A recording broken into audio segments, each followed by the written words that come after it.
Isang matagumpay na talakayan tungkol sa anti-illegal drugs, anti-terorismo at mga paalala sa crime prevention para sa mga residente ng Barangay Dayawan, Marawi City ang isinagawa ng Marawi City Police Station sa Barangay Dayawan, Marawi City nito lamay ka-23 ng Setyembre taong kasalukuyan.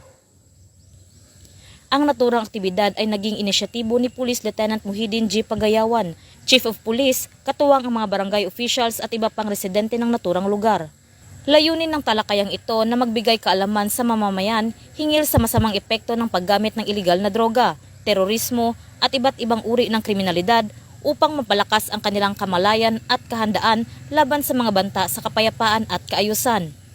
Sa pamamagitan ng pagbibigay ng tamang impormasyon at praktikal na mga paalala, inasahang mahihikayat ang mga komunidad na makiisa sa mga programa ng pamahalaan at ng kapulisan para sa pagpapanatili ng ligtas, mapayapa at maunlad na pamayanan. Mula rito sa reyon ng Bangsamoro, ako ang inyong PNN correspondent, Patrolwoman Judy Ann Alibo, alagad ng batas, tagataguyod ng Balitang Pulis.